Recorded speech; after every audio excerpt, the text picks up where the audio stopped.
One of the delightful yet humbling things about reading classic science fiction and fantasy is that no matter how much you know, or how much you think you know, there's always going to be something you've never heard about.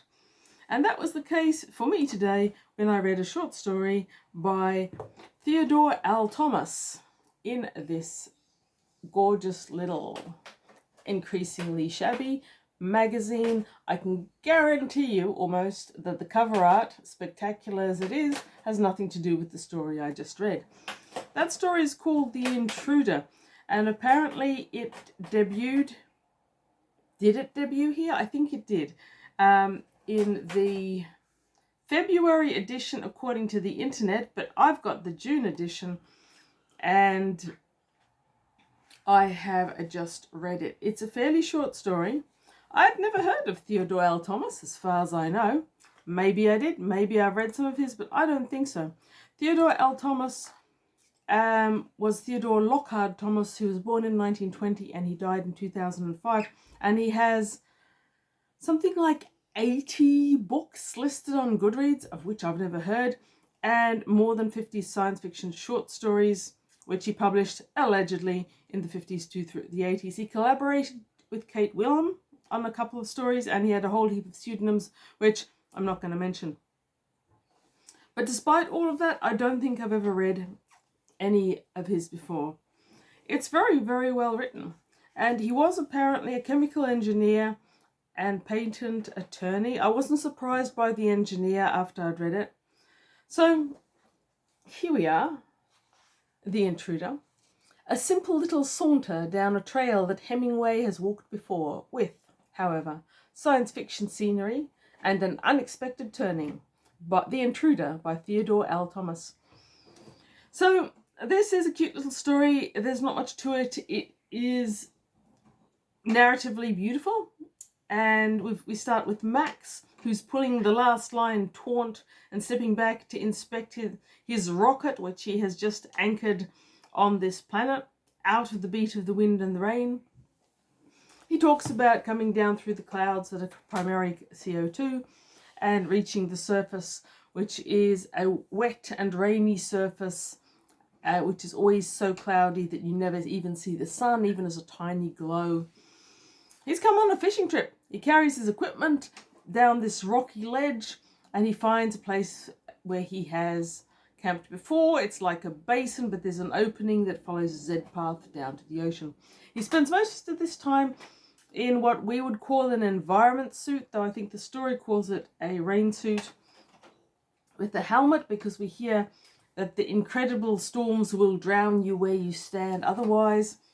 And it's a fun little story of a guy finding his campsite, setting up his campsite with futuristic elements to it.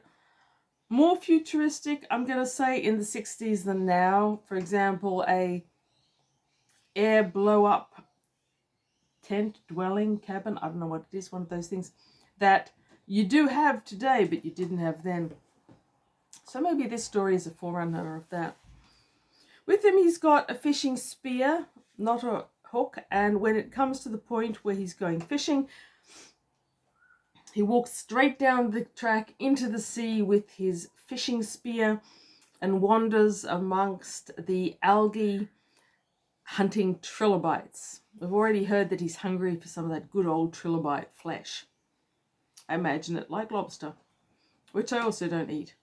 Anyway, he goes fishing, and when we got to the fishing part, I was quite fascinated because the author is naming specific trilobites by name. So the first one we encounter is E. petty, small ones.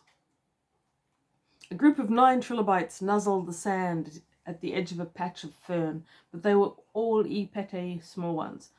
And so Max hangs around knowing that where small trilobites are going to be, large trilobites are going to come. And eventually one does. There's a little bit of a hunt. The first one flees off into the ferns. They're not ferns. If it's in water with trilobites, they're algae, ferns, fresh water. Never mind. I'm a bit too science geeky when it comes to ferns, clearly. And then there's a larger one the spiny trilobite P. metrobus.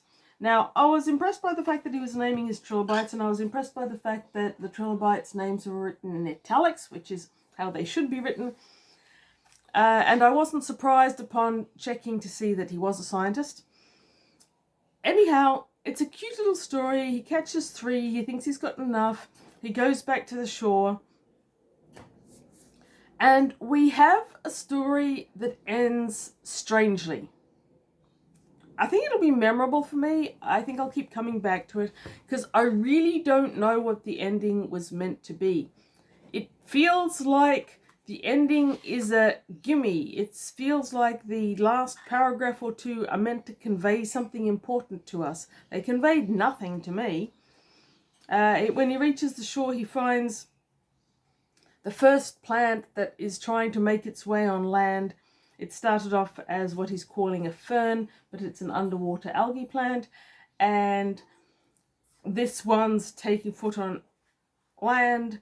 Max goes batshit crazy, crushes it into a pile of mush and throws it into the water. And he staggers backwards, driven by the fury of the wind, trips, falls, blah, blah, blah. Lies gasping and breathless and helpless for several minutes. He finally gets his wind back. And then he turns and gathers up his equipment and goes back to his camp to cook dinner. I don't know. Is this meant to be a metaphor for the early Earth when the land was first invaded by ocean plants and he just doesn't want that to happen? Is that what's going down here? If so, is this meant to imply that Max isn't actually a human? But the story clearly calls them men who are coming to fish on this planet. I don't know. Theodore L Thomas seems to feel like he's given us a punchline to this story. I can't see a punchline. Perhaps someone else can. Perhaps someone in 1961 would have been able to see the punchline, but I can't. Anyhow, aside from the bewildering ending, not ending, punchline, not punchline, it's a really cute little story and I enjoyed it. I will go on to read more from the magazine of fantasy and science fiction at some stage. Thank you for watching this review. Read good books, read good short stories, read good magazines.